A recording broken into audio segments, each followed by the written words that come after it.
Shalom, selamat pagi Bapak Ibu Saudara yang dikasihi Tuhan Yesus.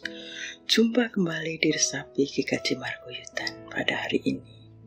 Sebelum kita merenungkan firman Tuhan, mari kita mohon pimpinan Roh Kudus di dalam doa. Bapa kami yang di surga, di dalam nama Tuhan Yesus dan pertolongan Roh Kudus, terima kasih Tuhan untuk hari ini. Kami boleh menghirup udara segar dan ada di hari ini pemberian-Mu. Kami hendak merenungkan firman-Mu, kami mohon pertolongan-Mu. Penuhi kami dengan kuasa Roh Kudus-Mu, sehingga kami bisa memahami dan mengerti firman-Mu untuk kami lakukan dalam kehidupan kami sebagai dasar aktivitas kami di hari ini. Biarlah Roh Kudus yang berbicara kepada kami, baik kami hamba-Mu yang penuh dengan keterbatasan yang Kau pakai untuk menyampaikan firman-Mu, maupun kami semua yang akan mendengarkan. Biarlah kami merasakan berkat-Mu dan damai sejahtera atas firman-Mu. Ampuni segala kesalahan kami, dalam nama Tuhan Yesus kami sambut sabda firman-Mu. Amin. Adapun judul resapi hari ini adalah lepas dan bersorak. Nas terambil dari Mazmur 32 ayat 5 dan 7. Demikian firman-Nya. Dosaku kuberitahukan kepadamu, dan kesalahanku tidaklah kusembunyikan. Aku berkata, aku akan mengaku kepada Tuhan pelanggaran-pelanggaranku, dan Engkau mengampuni kesalahanku karena dosaku. Engkaulah persembunyian bagiku. Terhadap kesesakan, Engkau menjaga aku. Engkau mengelilingi aku, sehingga aku luput dan bersorak. Bapak, Ibu, Saudara yang dikasihi Tuhan, beberapa waktu yang lalu masyarakat Indonesia dikejutkan dengan berita di televisi. Satu keluarga yang terdiri ayah, ibu, dan 2 anaknya menerjunkan diri lompat dari apartemen lantai 20 dan dalam kondisi tangan mereka terikat satu sama lain, karena menunjukkan mereka sepakat untuk melakukan bunuh diri sekeluarga. Sungguh merupakan sesuatu yang memprihatinkan, di mana kesesakan mereka diakhiri dengan bunuh diri, bahkan melibatkan anak-anak. Dan baru saja awal Oktober ini, kita juga dikejutkan dengan berita di televisi, bahkan viral di jagat maya, bagaimana seorang gadis siswa kelas 12 SMK ditemukan selamat setelah hilang 2 hari 2 malam dalam pendakiannya di Gunung Slamet. Kita tahu Gunung Slamet salah satu gunung tertinggi di Jawa. Tentunya gadis tersebut merasakan kesesakan ketika saat selesai dia mendaki ke puncak dan tidak turun, dia beristirahat sejenak karena dia melihat masih ada 2 orang di belakangnya. Tapi ternyata setelah tengokan ketiga sudah tidak ada orang lagi, tinggal dia sendiri. Di depan pun juga sudah tidak terlihat orang, dan dalam kondisi yang sudah berkabut. Gadis ini tentulah berada di dalam kepanikan yang luar biasa. Dia mencoba berjalan, tetapi dia sadar jalan yang dia lalui berbeda dengan jalan ketika dia naik. Dia mencoba berteriak-teriak minta tolong, tapi tak ada suara apapun. Dia sadar dirinya telah tersesat, karena tidak ada lagi dia temukan pos-pos, karena arah jalan memang berbeda. Namun dalam kepanikan tersebut, ada burung melintasi di atasnya. Dia mencoba mengikuti arah burung. Ketika burung itu naik, maka dia ikut naik. Ketika burung itu turun, maka dia ikut turun.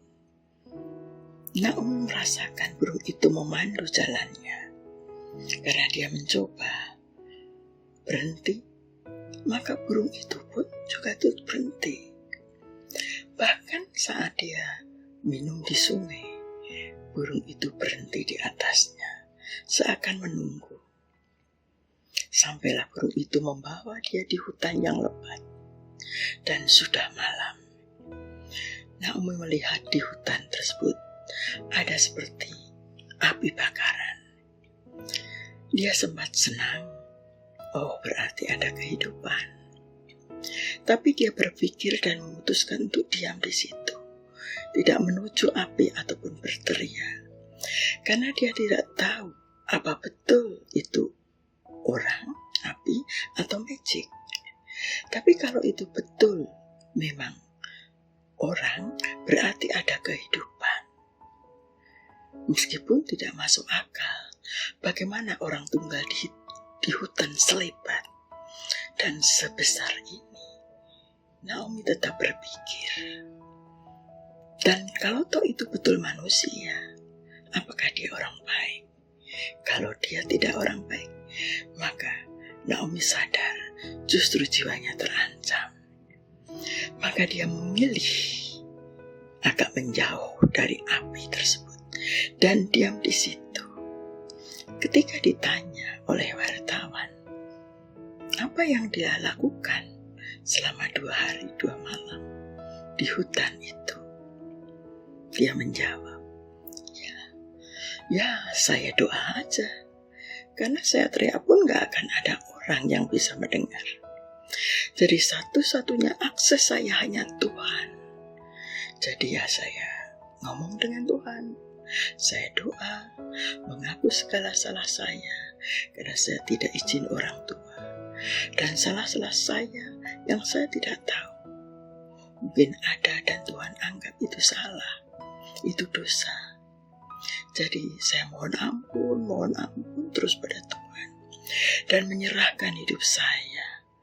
Karena hanya Tuhan yang bisa menolong saya saat ini. Saya hanya berserah dan percaya pada kasih Tuhan. Sampai berapa lama saya di hutan ini? Ya, saya manut saja pada Tuhan. Saya nikmati malam bersama dengan Tuhan. Sampai pagi yang kedua, Bapak Ibu Saudara, muncul kembali burung tersebut. Dan dengan cepat dia terbang membawa Naomi sampai di tepi jurang yang tinggi. Dan di tepi jurang itu, Naomi mendengar ada orang memanggil namanya. Dia seperti meloncat kegirangan. Dia melihat baju-baju oranye timsar. Dia sangat lega. Dia benar-benar merasa ada pertolongan lepas dari kesesakannya. Bahkan dia seakan bersorak saat dia ketemu dengan ibunya dan berada dalam pelukan ibunya. Bapak Ibu Saudara yang dikasihi Tuhan, hidup ini adalah sebuah pilihan. Apakah kita akan marah, mengeluh, menangis, ataupun kita bergerak berusaha saat kita berada di dalam kesesakan hidup?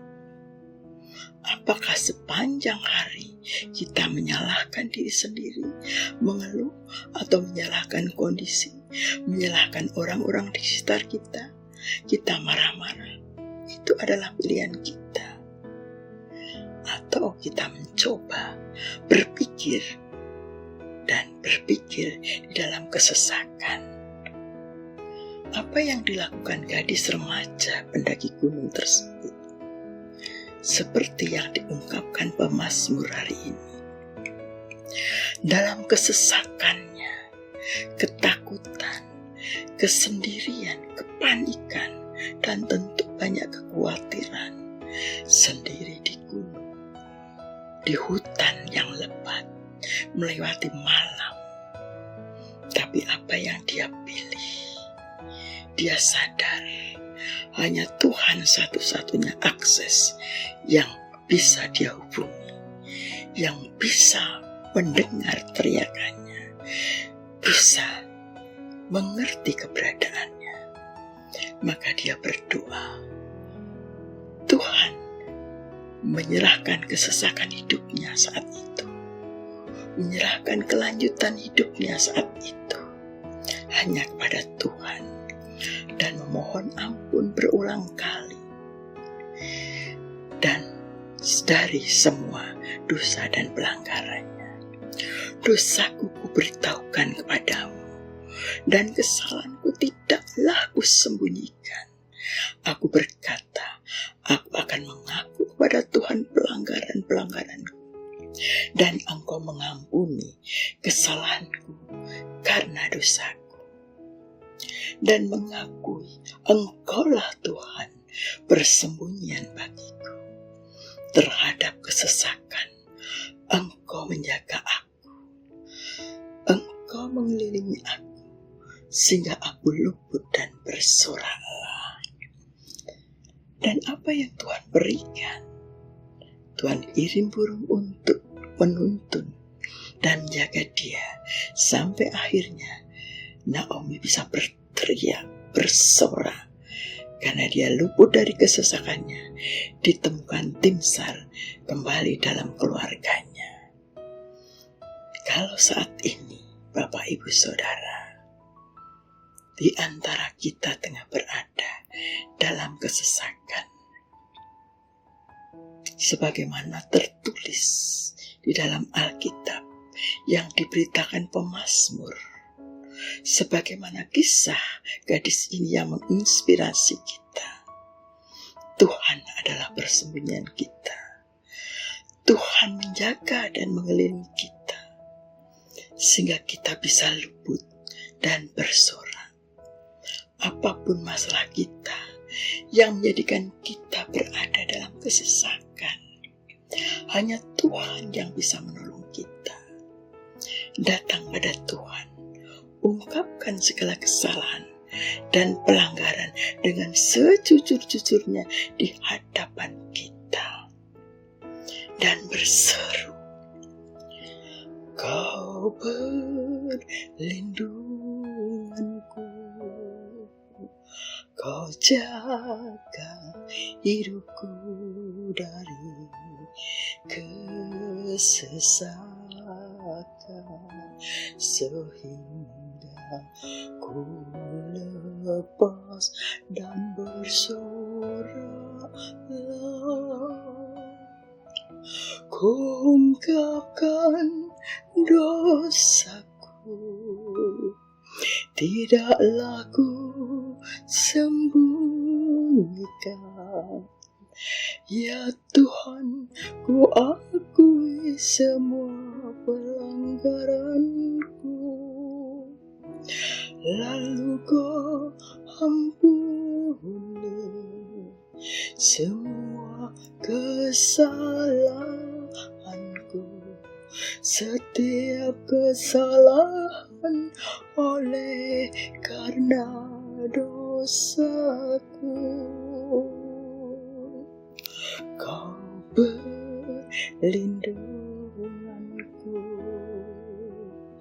Kau jaga hidupku dari kesesakan, sehingga ku lepas dan bersoraklah. Dan di dalam bulan keluarga ini, mengingatkan bahwa kesesakan satu anggota keluarga adalah kesesakan bersama satu keluarga. Karena itu, mengatasi satu kesesakan, hadirkan Tuhan di dalam keluarga. Ciptakan hadirat Tuhan. Buatlah misbah keluarga. Hadirkan Tuhan di dalam satu lipatan tangan seluruh anggota keluarga. Kita akui segala dosa-dosa dan pelanggaran seisi rumah kita. Dan kita bawa kesesakan hidup kita. Kita serahkan permasalahan keluarga kepada Tuhan. Maka Tuhan akan hadir dan melepaskan kita dari segala kesesakan. Karena mata Tuhan tertuju pada kita. Amin. Mari kita berdoa. Terima kasih Tuhan atas firman-Mu. Kiranya Roh Kudus senantiasa memampukan kami untuk selalu mengakui Engkaulah pertolongan dan perlindungan kami. Dan Engkau yang menjaga kami sehingga kami lepas dan bersorak. Mampukan kami mengakui secara jujur segala dosa dan pelanggaran kami sekeluarga, sehingga keluarga kami, seisi rumah kami boleh lepas dan bersorak. Dalam nama Tuhan Yesus kami serahkan hidup kami sekeluarga. Amin. Selamat pagi, selamat beraktivitas, Tuhan memberkati.